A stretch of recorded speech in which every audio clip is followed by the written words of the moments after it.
Hello friends, YB success YouTube ಚಾನಲ್ಗೆ ಸ್ವಾಗತ. ಈ ವಿಡಿಯೋದಲ್ಲಿ 10,000 ರೂಪಾಯಿ ಒಳಗೆ ಬರುವಂಥ ಒಂದು ಒಳ್ಳೆಯ ಕ್ವಾಲಿಟಿ ಇರುವ ಫೋನನ್ನು ತೆಗೆದುಕೊಂಡು ಬಂದಿದ್ದೇನೆ. ಈ phone MediaTek Dimensity 6300 very powerful chipset ಹೊಂದಿದ್ದ ಫೋನು ಇದಾಗಿದ್ದು, ಒಳ್ಳೆಯ ಕ್ವಾಲಿಟಿ ಕ್ಯಾಮ್ರಾವನ್ನು ಸಹಿತ ಇದು ಹೊಂದಿರುವಂಥದ್ದು. ಅಲ್ಲದೆ ಈಗಾಗಲೇ ಲಾಂಚ್ ಆದ ಫೋನು ಇದಲ್ಲ.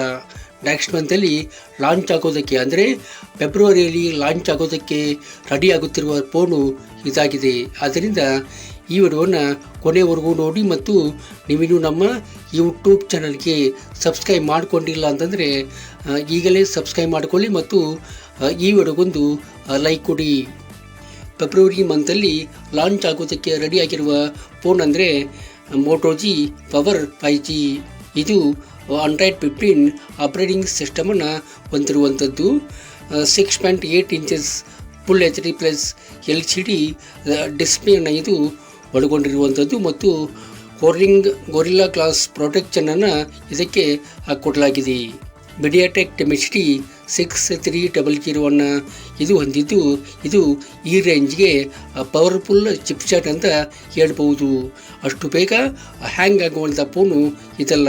8GB ರ್ಯಾಮ್ ಮತ್ತು 128GB ಸ್ಟೋರೇಜನ್ನು ಹೊಂದಿರುವಂಥ ಇದು ಒಳ್ಳೆಯ ಪರ್ಫಾರ್ಮೆನ್ಸನ್ನು ಕೊಡುವಂಥದ್ದು. ಇನ್ನು ಬ್ಯಾಟ್ರಿ ಬಗ್ಗೆ ಹೇಳಬೇಕಂದ್ರೆ 5000 mAh ಕೆಪಾಸಿಟಿ ಇರುವಂಥ ಒಂದು ಬಿಗ್ ಬ್ಯಾಟ್ರಿಯನ್ನು ಇದಕ್ಕೆ ಕೊಡಲಾಗಿದೆ. 30 ವ್ಯಾಟ್ ಫಾಸ್ಟ್ ಚಾರ್ಜಿಂಗ್ ವ್ಯವಸ್ಥೆಯನ್ನು ಕೂಡ ಇದಕ್ಕೆ ಮಾಡಿಕೊಡಲಾಗಿದೆ. ಆದರೆ ಇದು ಅಷ್ಟು ಫಾಸ್ಟ್ ಆದಂಥ ಒಂದು ಚಾರ್ಜರ್ ಹೊಂದಿಲ್ಲ. ಇದು ಚಾರ್ಜ್ ಆಗಲಿಕ್ಕೆ ಗಂಟೆಗಳವರೆಗೆ ಕಾಯಬೇಕಾದ ಒಂದು ಅನಿವಾರ್ಯತೆ ಬರಬಹುದು. ಅದು ಬಿಟ್ಟರೆ ಈ ಫೋನ್ ಎಲ್ಲ ಓಕೆ ಅಂತ ಹೇಳ್ಬೋದು. ಇನ್ನು ಅತ್ಯಂತ ಮುಖ್ಯವಾದದ್ದು ಅಂತಂದರೆ ಅದರ ಪ್ರೈಸ್. ಇದರ ಪ್ರೈಸ್ ಬಗ್ಗೆ ತಿಳಿದುಕೊಳ್ಳುವುದು ತುಂಬ ಮುಖ್ಯ. ಅದರ ಬೆಲೆ 9,999 ಅಂದರೆ ಅರೌಂಡ್ 10,000ಗೆ ಈ ಫೋನು ಸಿಗುವಂಥದ್ದು. ಈ ಬೆಲೆಗೆ Moto G power 5G phone ಉತ್ತಮ ಫೋನ್ ಅಂತ ಹೇಳ್ಬೋದು. Side mounted fingerprint sensor, 16MP front camera, ಉತ್ತಮ ಬ್ಯಾಟ್ರಿ, ಉತ್ತಮ ಪ್ರೊಸೆಸರನ್ನು ಹೊಂದಿರುವ ಈ ಫೋನು ಕೊಟ್ಟ ಬೆಲೆಗೆ ತಕ್ಕದಾದ ಒಂದು ಫೋನ್ ಅಂತ ಹೇಳ್ಬೋದು. ಈ ವಿಡಿಯೋ ನಿಮಗೆ ಇಷ್ಟ ಆಗಿದೆ ಅಂತ ಅಂದ್ಕೋತೀನಿ.